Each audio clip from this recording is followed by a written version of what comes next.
सीधे आपको लिए चलते हैं भोपाल, जहां पर इस कार्यक्रम में सीएम मोहन यादव शामिल हुए हैं। आज कोशाभाऊ ठाकरे सभागार में यह कार्यक्रम हो रहा है, राष्ट्रीय युवा दिवस कार्यक्रम, जिसमें शामिल हुए हैं सीएम।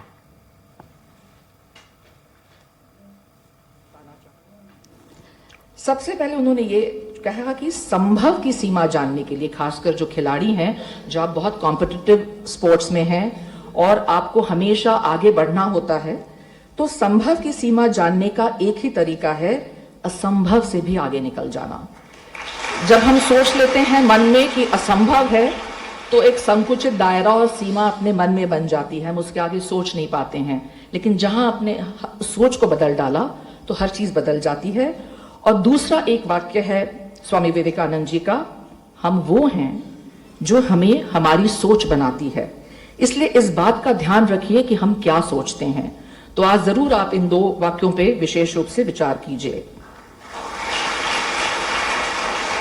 भारत सरकार के दिशा निर्देशानुसार विभिन्न विधाओं में राज्य स्तरीय युवा उत्सव का आयोजन 2 और 3 जनवरी 2024 को रविंद्र भवन भोपाल में किया गया था। इसमें लगभग 450 युवा कलाकारों ने भाग लिया, जिसमें प्रथम, द्वितीय और तृतीय पुरस्कार जिन कलाकारों को मिले, उन्हें नगद पुरस्कार से भी सम्मानित किया गया। इस वर्ष का राष्ट्रीय युवा उत्सव 12 से 26 जनवरी 2024 नासिक में किया जा रहा है। प्रदेश से 121 दल में सदस्य थे और इनको 10 जनवरी को माननीय मुख्यमंत्री व माननीय मंत्री जी ने हरी झंडी दिखाकर नासिक रवाना किया है। माननीय प्रधानमंत्री जी ने एक भारत श्रेष्ठ भारत का संदेश दिया है। यह संदेश युवाओं में नई ऊर्जा का संचार कर रहा है। मुझे उम्मीद है कि प्रदेश के युवा इस उत्सव में अपना सर्वश्रेष्ठ प्रदर्शन कर देश को गौरवान्वित करेंगे। इन्हीं शुभकामनाओं के साथ जय हिंद, जय भारत। बहुत बहुत धन्यवाद। आदरणीय अपर मुख्य सचिव मध्य प्रदेश शासन खेल और युवा कल्याण विभाग श्रीमती स्मिता भारद्वाज जी। माननीय मुख्यमंत्री जी, हम अब प्रतिभाशाली युवाओं का सम्मान आपके कर कमलों से कराना चाहते हैं, लेकिन एक छोटा सा उल्लेख हम अपने उन साथियों का इस सभागार में करना चाहते हैं जो यहां उपस्थित हैं और जिनके साथ खेल और युवा कल्याण विभाग आगे बढ़ रहा है। ये अपने समय के शीर्ष खिलाड़ी हैं, आजकल शीर्ष कोच हैं और मध्य प्रदेश की कीर्ति पताका इन्हीं के प्रयासों से आज पूरी दुनिया में लहरा रही है। आदरणीय शिवेंद्र सिंह जी हैं, द्रोणाचार्य अवार्डी हाल ही में इन्हें मिला है, अर्जुन अवार्डी हैं, हॉकी कोच हैं और इंडिया की जो करंट ओलंपिक टीम है उसके कोच हैं, हमारे बीच में उपस्थित हैं। बहुत बहुत स्वागत आपका आदरणीय शिवेंद्र सिंह जी। श्री दलबीर सिंह जी, अर्जुन अवार्डी, रोइंग, हमारे कोच हैं रोइंग के। ओलंपियन समीर दाद, एशियन गेम्स गोल्ड मेडलिस्ट, हमारी पुरुष हॉकी एकेडमी के चीफ कोच। 1998 के हॉलैंड में खेले गए वर्ल्ड कप में भी आपने भारत का प्रतिनिधित्व किया।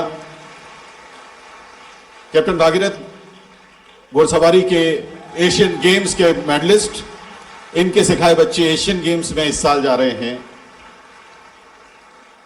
श्री महासिंह राव, द्रोणाचार्य अवार्डी, कुश्ती के 2005 में हमारी कुश्ती के chief coach. Shri Piyush Baroi, coach kayaking canoeing. आप जानते हैं कि सबसे ज्यादा पदक भारत के इस समय कयाकिंग और कैनोइंग में आ रहे हैं। पीयूष बरोई जी हमारे चीफ कोच हैं। श्री मनोज झा, ट्रायथलॉन के कोच हैं, हमारे बीच में उपस्थित हैं। श्री एस के प्रसाद, एथलेटिक्स के हमारे कोच हैं। Shri PN Prakash, Olympian, Arjun awardee, chief coach pistol, हमारी एमपी शूटिंग अवार्ड जो अकेडमी है उसके। Shri Joydeep Karmakar, Arjun awardee, chief coach rifle. और एवरेस्ट फतेह कर चुके प्रसिद्ध साइकिलिस्ट भगवान सिंह हमारे साथ यहां मौजूद हैं, उनका भी बहुत बहुत स्वागत, बहुत अभिनंदन। आपकी अनुमति से अब हम प्रदेश के कुछ एंटरप्रेन्योरल ऐसे हमारे युवा साथियों का सम्मान आपके कर कमलों से कराना चाहते हैं जो दूसरों के लिए प्रेरणा हैं। सबसे पहले सुश्री सुशीला चानू। सुशीला चानू जी से आग्रह कि आप मंच पर आएं। मध्य प्रदेश राज्य महिला हॉकी अकादमी ग्वालियर की पूर्व खिलाड़ी हैं। 8 वर्षों तक आप खेल अकादमी की खिलाड़ी रही। मूलतः मणिपुर से, वर्तमान में भारतीय महिला सीनियर हॉकी टीम की खिलाड़ी। 2024 के लिए अर्जुन अवार्ड से सम्मानित। एशियन गेम्स 2022 हांगझोउ चाइना और एशियन गेम्स 2014 इंचन चाइना में कांस्य पदक अर्जित कर देश को गौरवान्वित किया। कॉमनवेल्थ गेम्स 2022 बर्मिंघम में कांस्य पदक विजेता टीम की सदस्य। बहुत बहुत बधाई सुश्री सुशीला चानो। बहुत बहुत धन्यवाद माननीय मुख्यमंत्री जी। साक्षी भारद्वाज जी हैं राष्ट्रीय पुरस्कार से सम्मानित। अर्बन मिनी फॉरेस्ट एवं ऑक्सीजन स्टेशन आदि पर आपने कार्य किया है। बदलते पर्यावरण और पर्यावरणीय चुनौतियों के बीच में आपका कार्य अति प्रशंसनीय है। ऑक्सीजन स्टेशन आदि पर कार्य करने के कारण आपको प्रतिज्ञा सेवा अवार्ड 2022 प्राप्त हुआ है। वासुदा ऑनर ब्रांड एम्बेसडर फॉर स्वच्छ भारत मिशन 2023 भी आप हैं। बहुत बहुत बधाई साक्षी भारद्वाज जी। जोरदार तालियों से स्वागत करिए प्रतिभा संपन्न युवा संतूर वादक श्री निनाद अधिकारी जी का। संतूर वादक, नन्हे कलाकार, नन्हे उस्ताद, संगीत समारोह वाराणसी, ऑल इंडिया रेडियो की नई दिल्ली से सम्मानित, राष्ट्रीय बाल श्री सम्मान 2013 से सम्मानित, कई युवा उत्सवों में राष्ट्रीय स्तर पर मध्य प्रदेश के लिए पदक अर्जित करने वाले शीर्ष प्रतिभा संपन्न युवा संतूर वादक निनाद अधिकारी जी का सम्मान माननीय मुख्यमंत्री जी अपने कर कमलों से कर रहे हैं। जोरदार तालियों से इन युवाओं का अभिनंदन करिए और इनके माध्यम से प्रदेश भर के उन युवाओं का अभिनंदन और स्वागत जो इन्हें देखकर प्रेरणा पाकर आगे बढ़ रहे हैं। ईशान शुक्ला जी, साहित्य लेखन में उत्कृष्ट कार्य, राष्ट्रीय स्तर पर विभिन्न साहित्यिक कार्यक्रमों में सम्मिलित होकर मध्य प्रदेश का आपने गौरव बढ़ाया है। आपके द्वारा लिखी गई पुस्तकों को कई बार विभिन्न क्षेत्रों में सराहना मिली। नेशनल बाल श्री अवार्ड एवं नेशनल चाइल्ड अवार्ड से आपको सम्मानित किया गया। श्री ईशान शुक्ला जी को माननीय मुख्यमंत्री जी आज अपने कर कमलों से शॉल पहनाकर और ट्रॉफी देकर स्वामी विवेकानंद जी के सम्मानित कर रहे हैं। आइए जोरदार तालियों से ईशान जी का अभिनंदन करें। और इसी क्रम में अंत में दीपांशी वाजपेयी जी, पचमढ़ी उत्सव 2024, लोकरंग 2022, दीपोत्सव 2023, आपके द्वारा बनाए गए फोक आर्ट, रोजमर्रा के जीवन में उपयोग होने वाली कई सामग्रियों जैसे गाय के गोबर आदि का प्रयोग करके आप बहुत ही आकर्षक कलाकृतियों में उनको बदल देती हैं। लोक उत्सवों में आपने मान बढ़ाया है प्रदेश का। बहुत बहुत स्वागत दीपांशी जी। दीपांशी जी मंच पर आई हैं, माननीय मुख्यमंत्री जी उनका सम्मान और अभिनंदन कर रहे हैं। दीपांशी जी ने माननीय मुख्यमंत्री जी को एक स्मृति चिन्ह भेंट किया है हस्तनिर्मित। माननीय मुख्यमंत्री जी ने बहुत बहुत आभार व्यक्त किया दीपांशी जी का और अब माननीय मुख्यमंत्री जी उनका अभिनंदन कर रहे हैं। जोरदार तालियों से आइए अभिनंदन करें दीपांशी वाजपेयी जी का। बहुत बहुत बधाई दीपांशी जी। बहुत बहुत धन्यवाद माननीय मुख्यमंत्री जी। बहुत बहुत धन्यवाद माननीय मंत्री जी। बहुत बहुत धन्यवाद आदरणीय मंच। कृपया आप अपना स्थान ग्रहण करें। माननीय मुख्यमंत्री जी के लिए स्वागत के शब्द, अपने विभाग का संकल्प, आज के आयोजन के बारे में जानकारियां देने के लिए आदर के साथ आमंत्रित हैं माननीय मंत्री सहकारिता, खेल और युवा कल्याण मध्य प्रदेश आदरणीय श्री विश्वास कैलाश सारंग जी।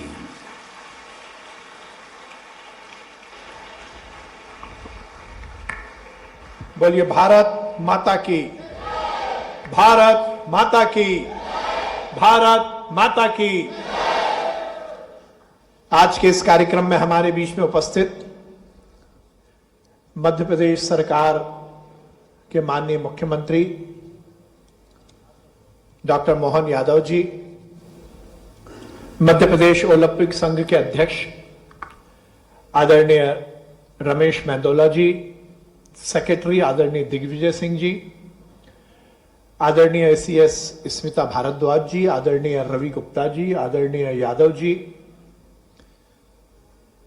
यहां पर उपस्थित सभी कोचेस, अंतर्राष्ट्रीय खिलाड़ी जिन्होंने मध्य प्रदेश का और हिंदुस्तान का नाम पूरी दुनिया में रोशन किया, और उपस्थित सभी युवा साथियों, सर्वप्रथम मैं आप सबको युवा दिवस की बहुत शुभकामनाएं देता हूं।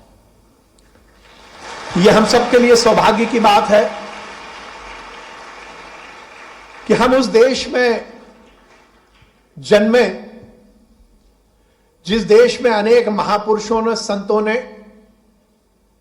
पूरी दुनिया को दिशा दिखाने का काम किया, हमारा दर्शन, हमारी संस्कृति, हमारा विचार, यह पूरी दुनिया को दिशा दिखाने वाला है। यह हम सबके लिए सौभाग्य की बात है कि आज जिस महापुरुष, जिस महान संत के जन्म दिवस पर पूरी दुनिया में युवा दिवस मनाया जा रहा है, वो विवेकानंद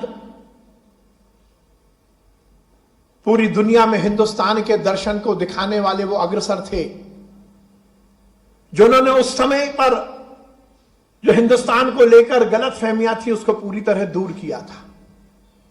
विवेकानंद बहुत दिनों तक इस पृथ्वी लोक पर नहीं रहे, बहुत छोटी उम्र में वो चले गए, परंतु उन्होंने अपनी विद्वत्ता, अपने व्यक्तित्व, अपने कृतित्व, अपने विचार के माध्यम से पूरी दुनिया में हिंदुस्तान का परचम लहराया। आज ही के दिन 1863 में उनका जन्म हुआ और वो केवल 39 वर्ष की आयु में हमसे विदा हो गए, परंतु उन 39 वर्ष में उन्होंने संपूर्ण समाज को जो दिशा दी वो आज तक हमारे लिए उत्प्रेरक का काम करती है। स्मिता जी ने अभी उनसे जुड़े हुए विचार यहां पर रखने की बात की। सही मायने में यदि हम विवेकानंद पर बात करेंगे तो शायद पूरा दिन निकल जाएगा। उनका दर्शन, उनका विचार निश्चित रूप से हर विषय में हमें प्रेरणा देता है। जब शिकागो में वो धर्म सभा में हिंदुस्तान का प्रतिनिधित्व करने गए, उन्हें बहुत ही उपेक्षा की दृष्टि से देखा गया। बहुत सारी दिक्कतों का सामना करते हुए वो शिकागो गए। उस समय हिंदुस्तान को दुनिया बहुत सीरियसली नहीं लेती थी। वो कालांतर ऐसा था कि हिंदुस्तान को कहीं ना कहीं गुलाम कहा जाता था, जादू टोने वाला देश कहा जाता था, सांप सपेरों का देश कहा जाता था। और जब विवेकानंद उस मंच पर गए तो उन्हें केवल 1 मिनट दिया गया बोलने को और विषय भी दिया गया 0, 0। आयोजकों को लगता था कि इस विषय पर विवेकानंद क्या बोलेंगे। हिंदुस्तान का एक पिछड़े हुए देश का प्रतिनिधित्व करने वाला व्यक्ति जो केसरिया चोला पहनने का भी सही उनके पास दृष्टिकोण नहीं है। पर कहा जाता है जब वो विवेकानंद मंच पर गए और उन्होंने पहला सेंटेंस कहा, my dear sisters and brothers, जिस व्यक्ति को केवल 1 मिनट बोलने को दिया गया था, 5 मिनट तक ऑडियंस में केवल ताली बजती रही, क्योंकि उससे पहले यह विचार नहीं था कि हमारे परिवार में हमारे सगे भाई बहनों के अलावा भी समाज में दूसरे व्यक्तियों को हम भाई और बहन की श्रेणी दे सकते हैं। यह तो हिंदुस्तान का ही दर्शन है। हम कहते हैं ना, धर्म की अधर्म का प्राणियों में और विश्व का, किसका कल्याण? विश्वास का कल्याण नहीं हो, विश्व का कल्याण। वसुदेव कुटुंबकम, पूरी वसुधा ये मेरा परिवार है। इस विचार को लेकर हम अपने जीवन को जीते हैं, यही हमारा दर्शन है। और यही दर्शन को शिकागो की धर्म सभा में विवेकानंद ने प्रतिपादित किया। My dear brothers and sister के माध्यम से उन्होंने ये बताया कि ये पूरी दुनिया एक परिवार है और इस परिवार को यदि कोई नेतृत्व कर सकता है तो वो केवल हिंदू दर्शन, केवल भारतीय दर्शन कर सकता है। उन्होंने युवाओं के लिए कहा कि युवा को तन से, मन से, मस्तिष्क से सुदृढ़ होना पड़ेगा।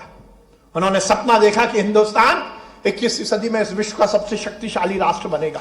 उन्होंने यह भविष्यवाणी की थी। सोचिए, उस समय तो हम गुलाम थे, पर वो भविष्यवक्ता, उन्होंने कहा था कि 21वीं सदी में यह हिंदुस्तान इस विश्व का सबसे शक्तिशाली राष्ट्र बनेगा। विवेकानंद का नाम विवेकानंद तो बाद में पड़ा, उनका असली नाम था नरेंद्र। एक नरेंद्र ने सपना देखा था कि 21वीं सदी में यह हिंदुस्तान विश्व का सबसे शक्तिशाली राष्ट्र बनेगा और दूसरा नरेंद्र मोदी उस सपने को साकार कर रहा है।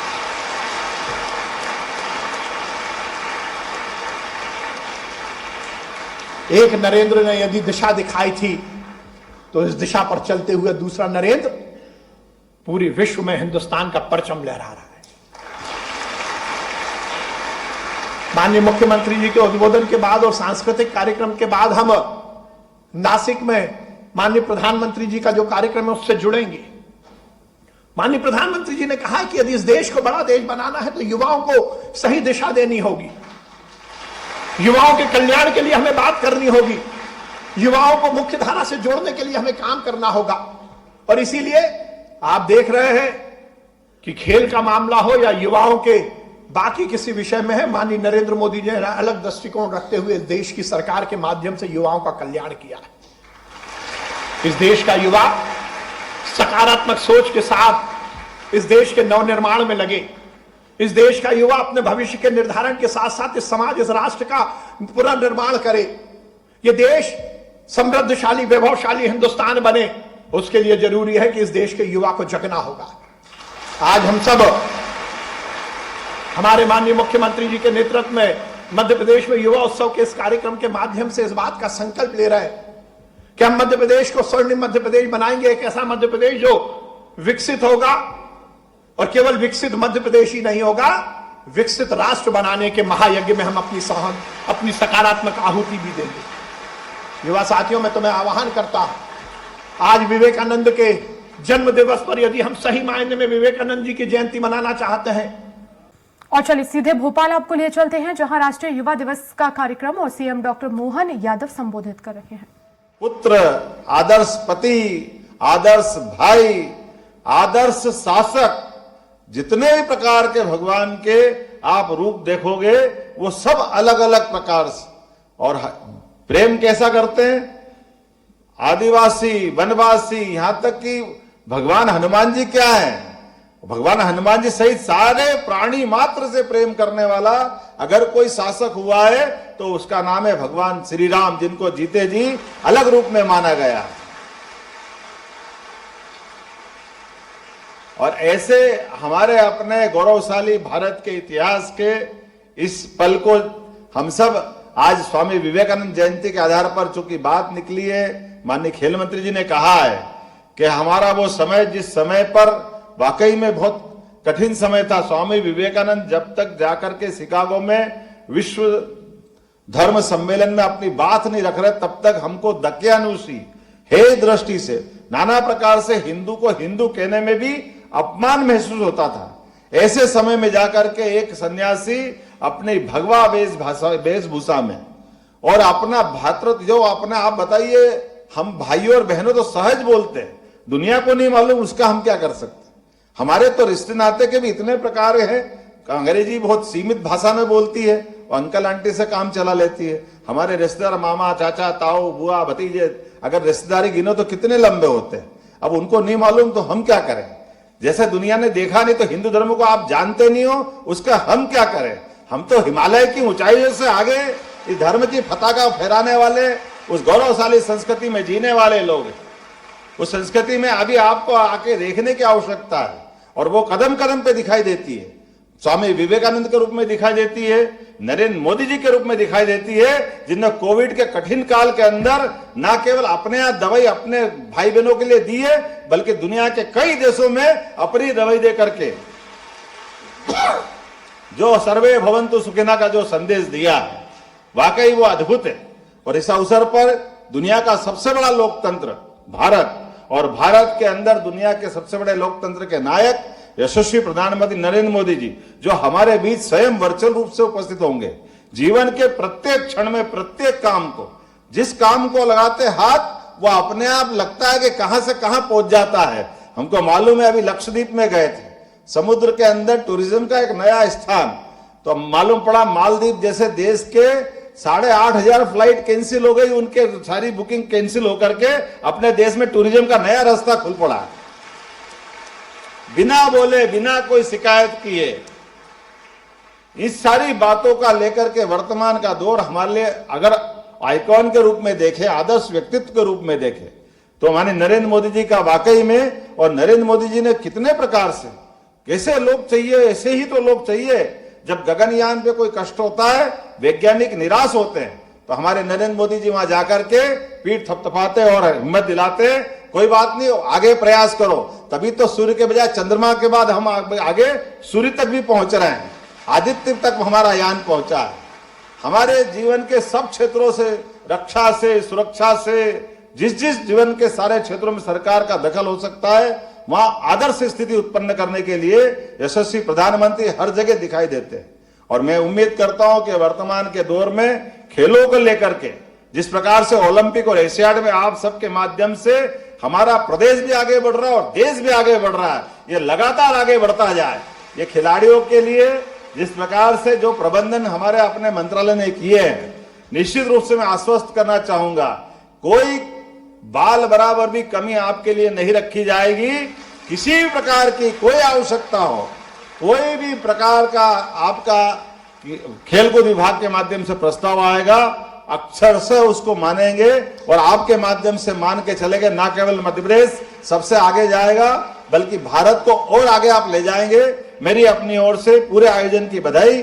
जिन जिन आज विद्यार्थियों को, युवाओं को सम्मानित किया, खिलाड़ियों को, मैं उनके प्रति भी शुभकामना देता हूं, बधाई देता हूं। और जितने भी प्रकार से आगे भी आने वाली संभावना बैठी है, उन सबके भी प्रति शुभकामना देता हूं। नई शिक्षा नीति के माध्यम से यशस्वी प्रधानमंत्री के नेतृत्व में अब हमने खेलने को भी पाठ्यक्रम का हिस्सा बनाया है। खेलकूद के लिए भी आपको अब अलग से कोई एक्टिविटी के माध्यम से नहीं जानेंगे।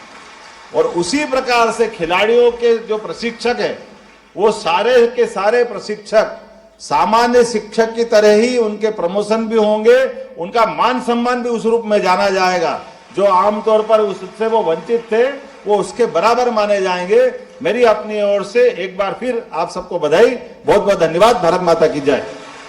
बहुत बहुत धन्यवाद माननीय मुख्यमंत्री डॉक्टर मोहन यादव जी। आदरणीय बहनों भाइयों, आपको जैसा कि हमने कार्यक्रम के पूर्व में बताया कि आज राष्ट्रीय युवा उत्सव का मुख्य कार्यक्रम नासिक में आयोजित हो रहा है। बस कुछ ही क्षणों पश्चात माननीय प्रधानमंत्री महोदय इस कार्यक्रम में देश भर की युवाओं के साथ संवाद करने जा